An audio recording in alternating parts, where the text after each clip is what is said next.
6절부터 8절까지 같이 읽습니다. 시작. 하나님이 이르시되 물 가운데 궁창이 있어 물과 물로 나뉘라 하시고 하나님이 궁창을 만드사 궁창 아래의 물과 궁창 위의 물로 나누게 하시니 그대로 되니라. 하나님이 궁창을 하늘이라 부르시니라. 저녁이 되고 아침이 되니 이는 둘째 날이니라. 아멘. 창세기를 맨 처음 시작하면서 태초에 할 때 태초라는 것이 물론 우주의 태초를 말씀하신 것이기도 하지만 나라는 존재의 태초, 여기에 초점이 맞추어져야 하나님이 내게 하시는 말씀으로 정확하게 들릴 수 있다 하는 것을 얘기를 했어요. 관점의 차이인데 성경을 어떤 관점으로 볼 것이냐. 수학에서 가장 기본적인 것이 더하기 빼기잖아요. 더하기 빼기를 좀 더 확대한 것이 곱하기 나누기잖아요. 모든 계산은 이제 거기에서부터 시작되잖아요. 그게 가장 기본적인 원리예요. 진리를 우리가 볼 때도 가장 기본적인 원리를 이해를 하면은 나머지 것들 하나 둘 헤아려 가는데 그렇게 어렵지 않아요. 그런데 가장 기본적인 원리를 무시해 놓고 이야기를 시작하면은 어떤 사기꾼이 어떤 말을 해도 분별할 능력조차 우리에겐 없으니까 그 내용을 옳은지 그른지 판단할 수 있는 분별력이 안 생기거든요. 분별력이 생기지 않으니까 분별을 하지를 못해요. 그래서 원리를 이해하는 건 굉장히 중요한 거예요. 원리. 그런데 물은 그 원리의 핵심이에요. 빛은 무슨 원리가 왔을 때 그 원리가 원리인 것으로 인식하게 해주는 외부에서 내게 비춰주는 빛이고, 물은 전번에 이런 얘기를 한 적이 있어요. 전 우주의 모든 물질을 쪼개서 다 마지막까지 다 분해를 해버리면은 남는 것은 원리만 그 안에 있을 뿐이지 물질이라고 하는 것은 있지 않다 라는 것을 말씀을 드린 적이 있어요. 과학자들이 어떤 원리가 거기에 작동하느냐, 어떤 법칙이 거기에 작용하느냐, 원리, 기준, 법칙 다 똑같은 얘기거든요.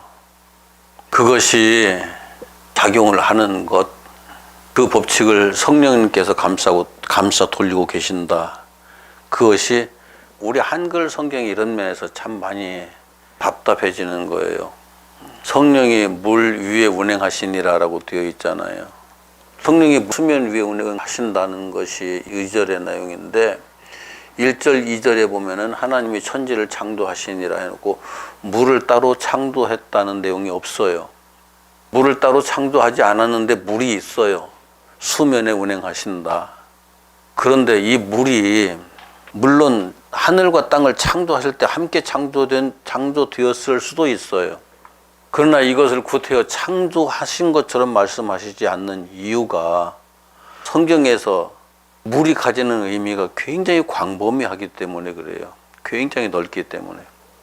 물리적인 물에 대한 의미도 있지만 물리적인 물이 아닌 또 다른 물도 거기에 작용하고 있거든요.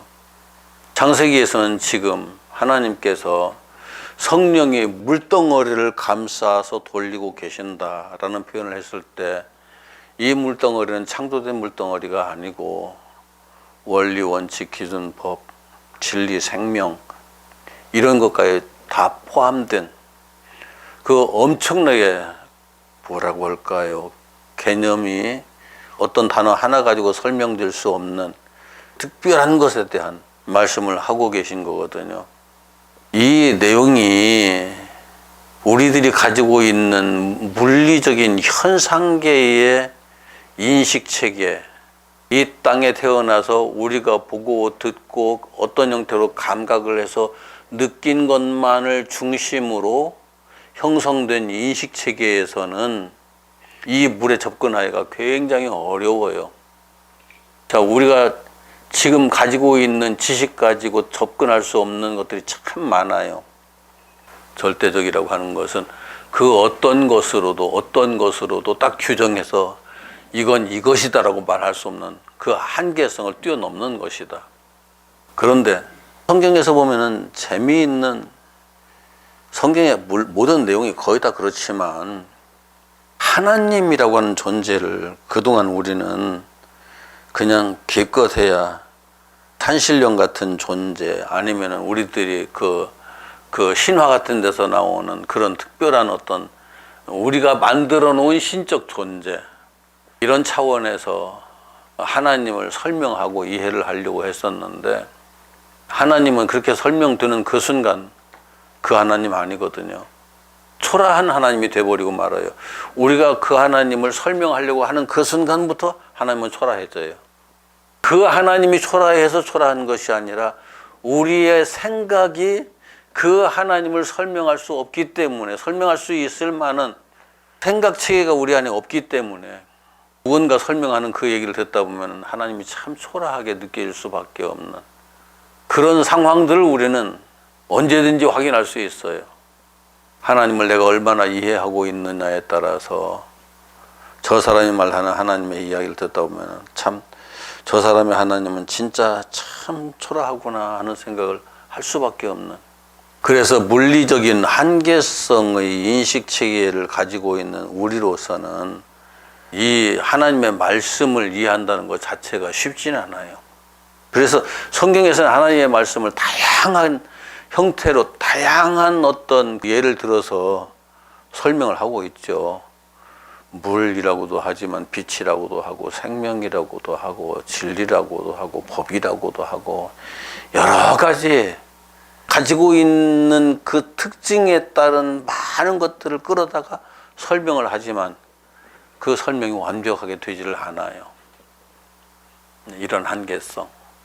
어떤 원리가 작용하면서 여기 지금 리모컨이 있잖아요. 리모컨 전원 스위치를 누르면 카메라가 꺼지고 또 누르면 켜지고 그러잖아요. 여기 아무런 선도 없잖아요. 아무것도 없어요. 그렇지만 작용을 한다고, 상호작용을 한다고요.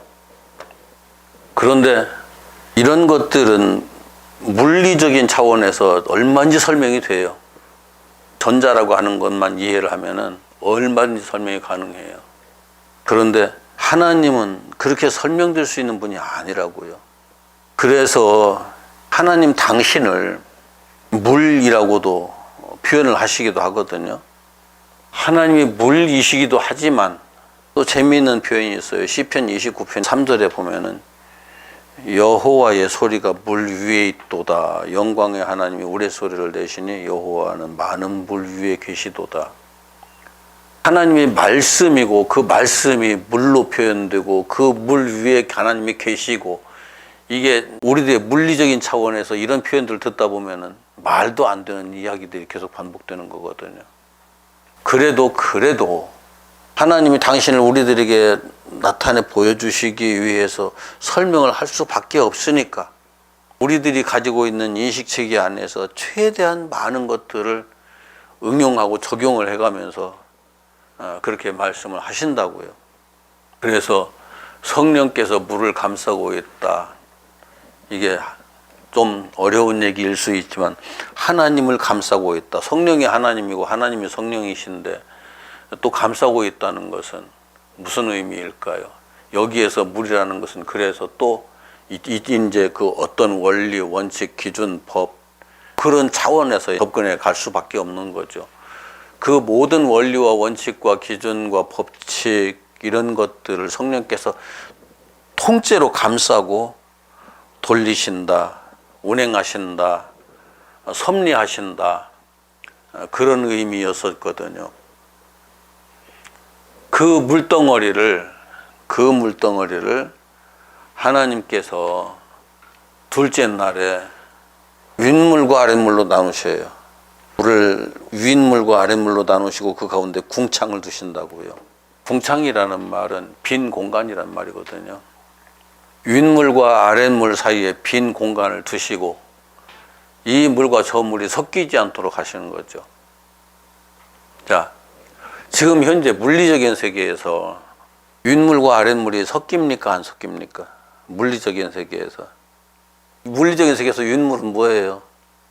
어제도 비가 왔고 오늘도 비가 오락가락 할 것 같은데 아랫물이 올라가서 도로 떨어지는 게 그 빗물이 있잖아요. 윗물이잖아요. 윗물, 아랫물이 계속 뒤섞이는 거예요. 알고 보면. 바다에서 어마어마한 수증기가 올라가거든요. 물이 끓어야만 수증기가 올라가는 게 아니에요. 어마어마한 물이 바다에서 증발해서 올라가요. 올라가서 저 위에서 머물러 있다가서 이게 이제 그 물방울들이 모이고 이제 서로 부딪혀서 이제 그 덩어리가 커지면은 그냥 위에 머물러 있지 못하고서 아래로 쏟아지는 게 물이잖아요.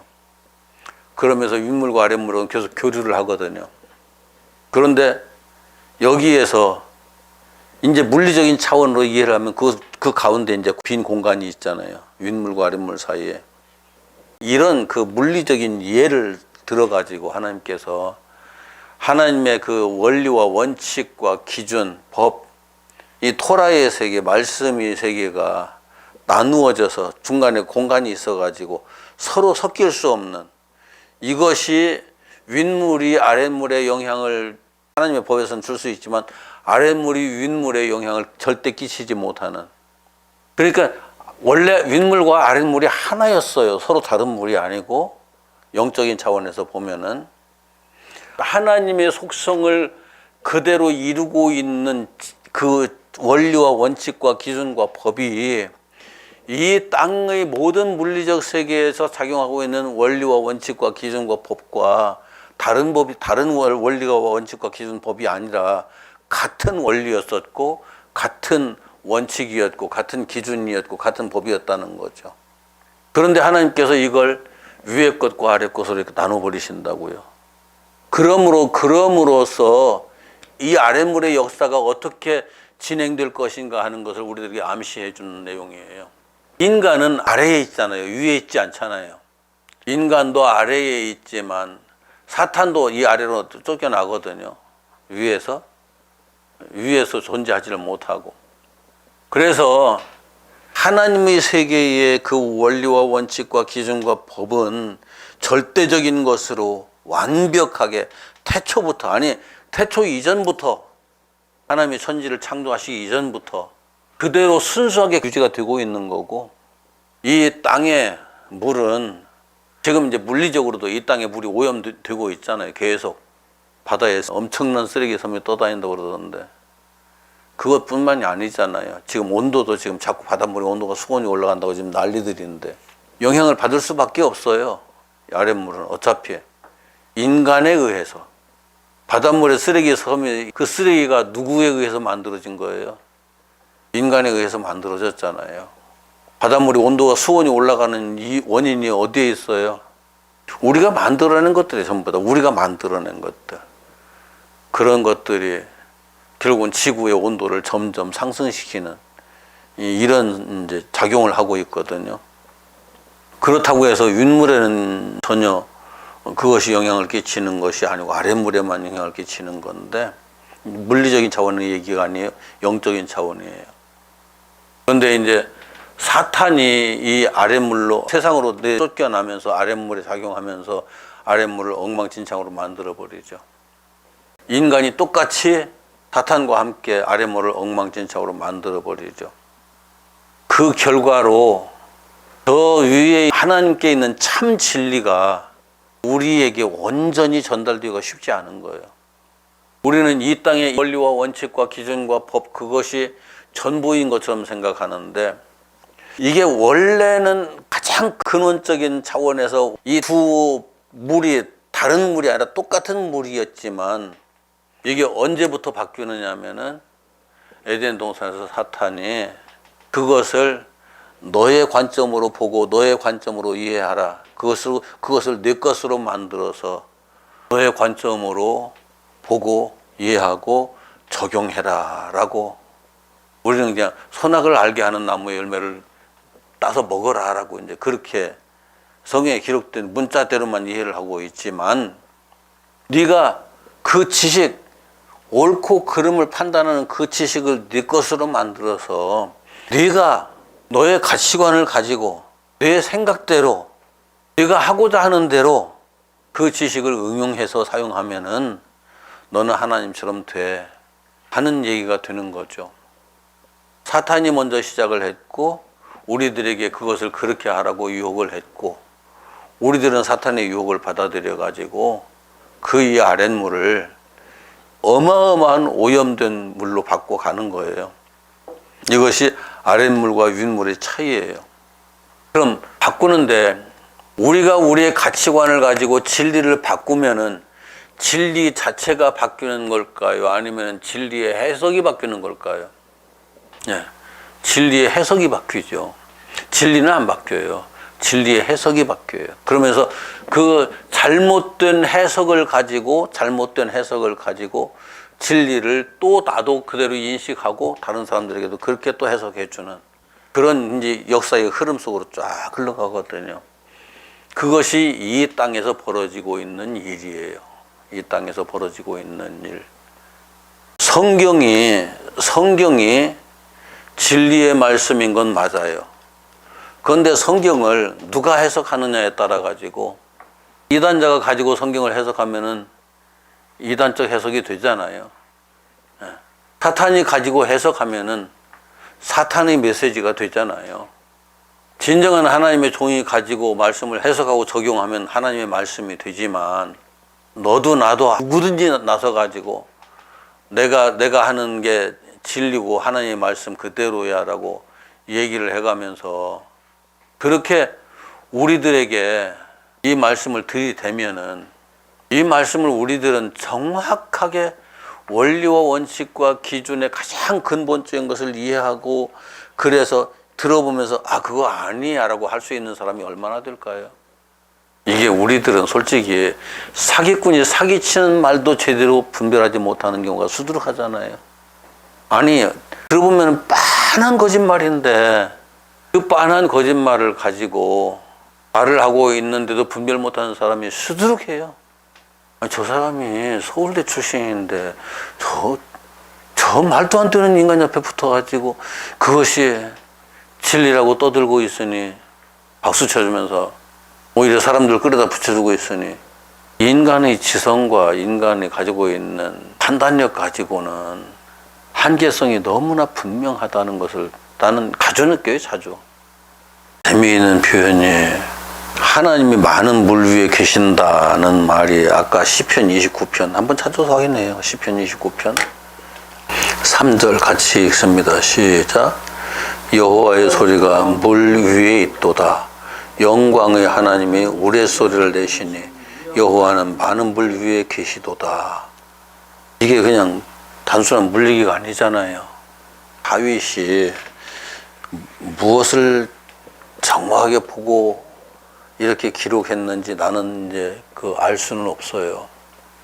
그런데 여호와의 소리가 물 위에 있다. 그냥 정말 이게 답답한 사람들은 아 여기 물 떠다 놓고 물 여기 있으니까 이 물 위에 여호와의 소리가 있다. 이런 식으로 생각하는 사람들도 다 있을 거 아니에요. 그런데 여호와의 소리가 물 위에 있다는 것은 하나님의 말씀, 음성이 이 진리, 원리, 원칙, 기준 그 위에 있다. 그 위에서 작용한다. 그런 의미인데 거기서 더 나가서 여호와는 많은 물 위에 계시도다. 또 논리를 한번 뒤집어요. 여호와의 소리가 물 위에 있는데 여호와는 많은 물 위에 계신다. 여호와의 소리가 여호와가 되는 거죠. 하나님의 소리가 하나님이 되는 거죠. 그러면서 그 하나님이 많은 물 위에 계신다. 우리가 이제까지 얘기했던 그 물, 진리, 원리, 원칙, 기준, 법 그 위에 계신다. 위에 계신다는 것은 그것을 근거로 해서 계신다. 그것 자체이기도 하다. 이제 이런 것들에 대한 표현들인데 이것을 계시록에서 용이 그대로 자기에게 적용하거든요. 용이 요한계시록 가서 봅시다. 요한계시록 13장 1절 같이 읽습니다. 시작. 내가 보니 바다에서 한 짐승이 나오는데 거기까지요. 한 짐승이 어디서 나와요? 바다에서. 바다는 뭐예요? 뭘로 되어 있는 거예요? 물에서 나온다. 아랫물이잖아요. 윗물이 아니라. 예, 아랫물에서 짐승이 나오는 거예요. 그 짐승이 나오는데 뿔이 열이고 머리가 일곱이고, 뿔이 열이라는 것은 강력한 권세를 가졌다는 거예요. 머리가 일곱이라는 것은 어느 누구도 따라갈 수 없는 지혜가 지혜와 지식이 거기에 있다는 거예요. 예. 뭐 그 뿔에는 열 왕관이 있고, 왕관은 그 강력한 그 권세가 있지만 그 권세가 형식적인 권세가 아니라 세상을 지배하는 권세란 말이죠. 왕관이 있다는 것은. 그런데 그 왕관이 10개예요. 완벽한 지배자예요. 이 땅을 지배하고 있는 영적인 존재. 우리가 영적 하면 또 이상하게 생각하는데 이건 가치관이에요. 사상이에요. 이 땅을 지배하고 있는 사상과 가치관, 그것이 바다에서 올라온 짐승으로, 아랫물에서 올라온 짐승으로 표현되고 있는 거예요.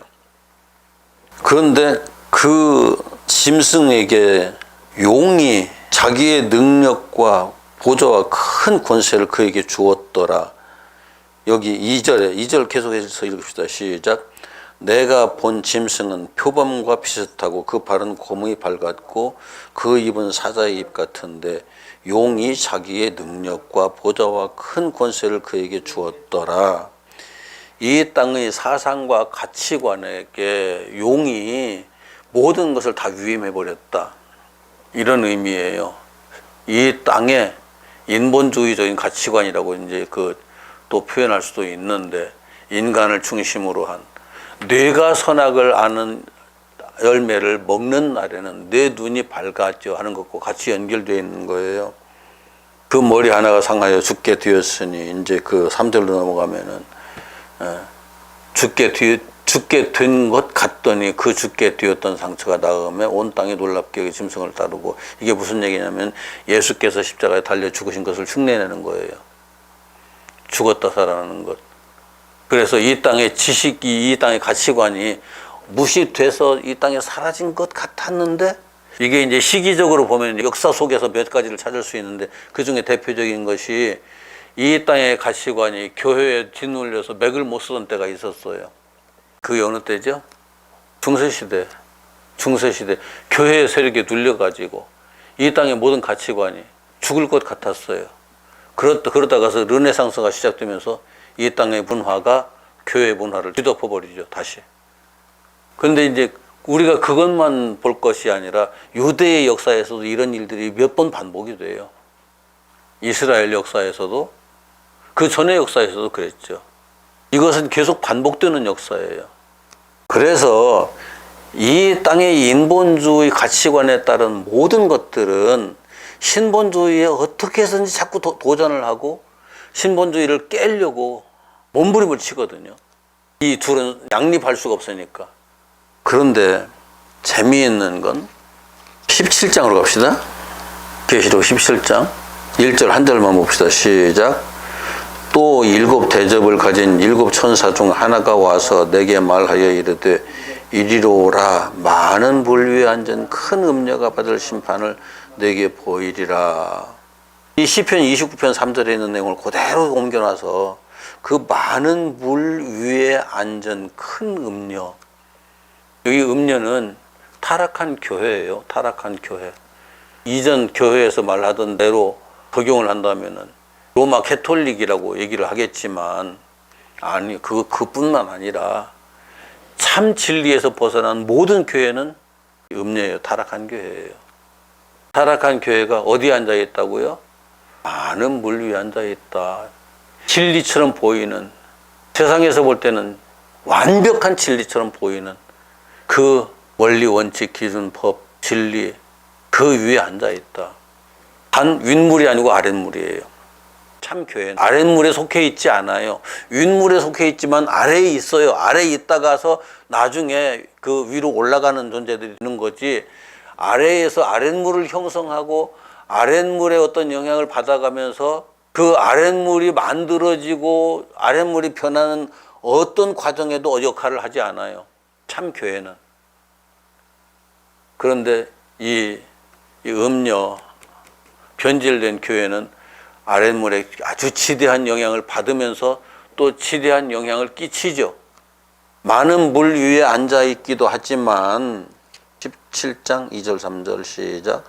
땅의 임금들도 그에 더불어 음행하였고 땅에 사는 자들도 그 음행의 포도주에 취하였다 하고 곧 성령으로 나를 데리고 광야로 가니라.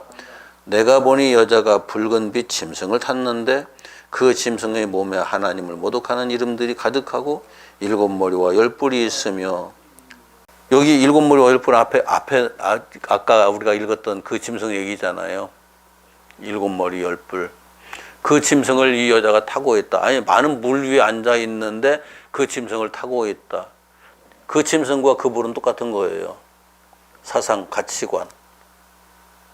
이게 사탄을 우리가 어떤 이상한 존재로 자꾸 표현을 하는데, 사탄이 어떤 존재로, 우리 인간과 같은 어떤 존재로 나타나지는 않아요. 절대 그렇게 나타나지 않아요.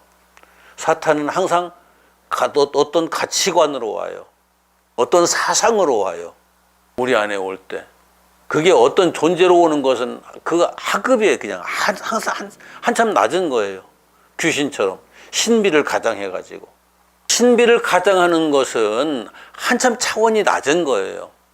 제가 몇 번 얘기를 했던 건데, 요즘 기독교인들 중에도 참 안타까운 게 신앙생활을 어떤 신비에다 맞추고 이적과 기적이나 그런 것들에다 맞추고 어떤 우리가 보편적인 현상으로 이해할 수 없는 특수한 어떤 것들에다 맞춰가면서 그게 보이고 느껴지면 와, 하나님이 하신다라고 생각하는 경우들이 참 많아요. 그런데 한번 여러분들 경험을 동원해서, 아니면 들은 이야기들을 동원해서, 아니면 여러분들 이성을 동원해서 한번 생각해 보세요. 사탄이 할 수 없는 일이 어떤 일들일까요? 이건 사탄이 할 수 없어 라고 딱 우리가 단정 지을 수 있는 일.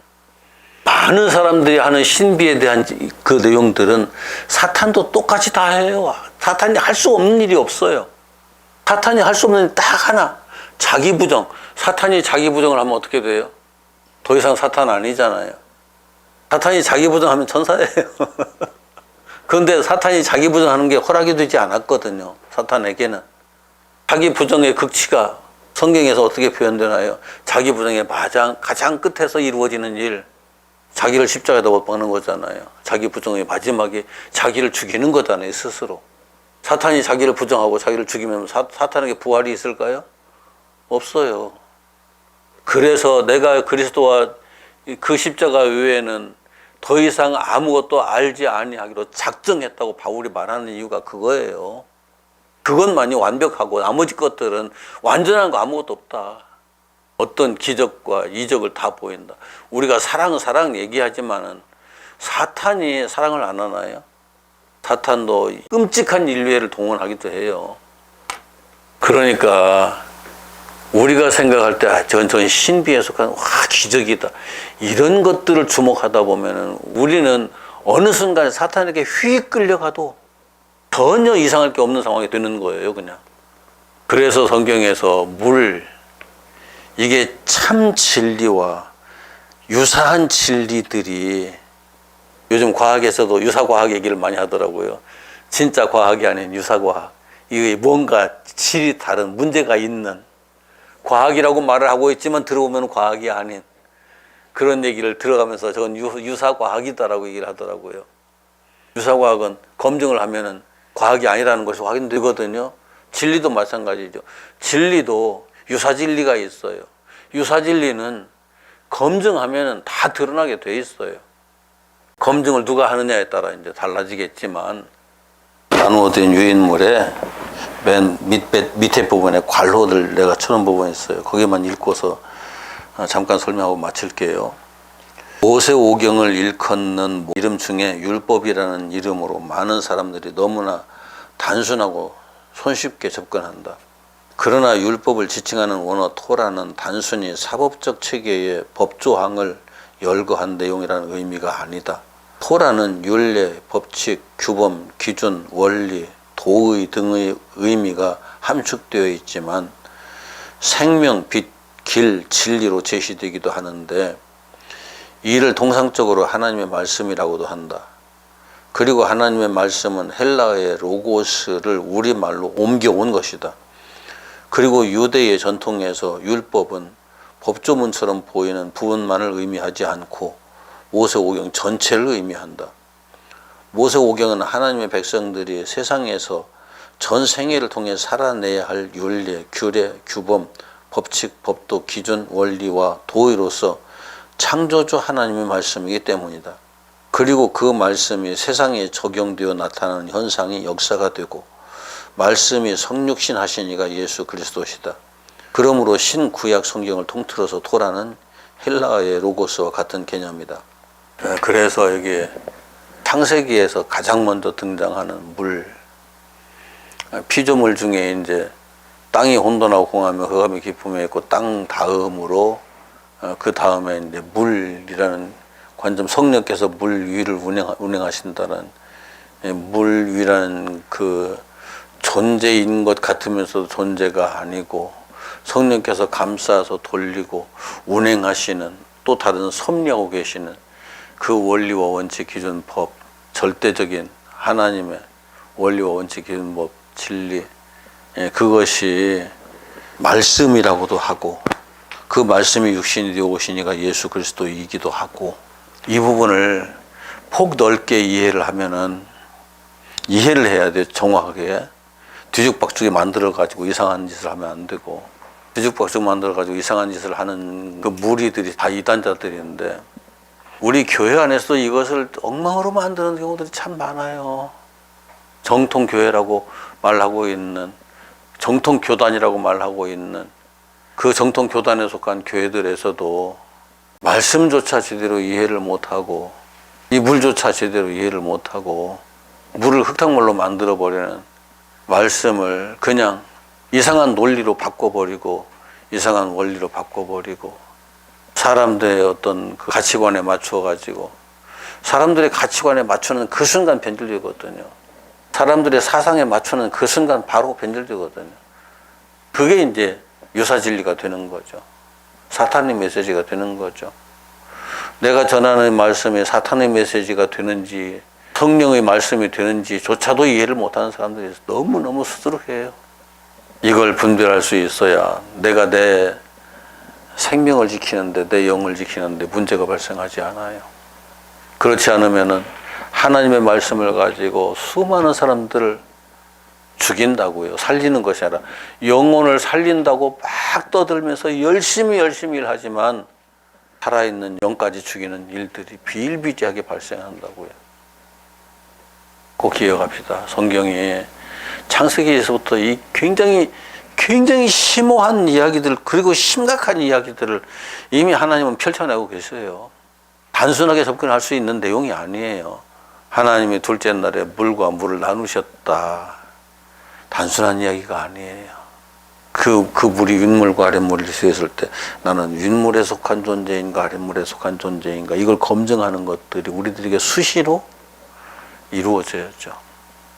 나는 이 세상의 가치관과 이 세상의 사상에 매료된 사람인가, 아니면은 얽매여 있는 사람인가, 이 세상의 가치관에 그냥 폭 빠지고 와 그거 좋은데 해가면서 그렇게 사는 사람인가, 아니면 거기에서 보면서 허물을 느끼고 헛되고 모든 것이 헛되도다 해가면서 하나님 나라의 그 영원한 진리를 항상 추구하고 바라보는 사람으로 살고 있는가 하는 것들에 대한 자기 성찰을 끊임없이 해야 된다고요.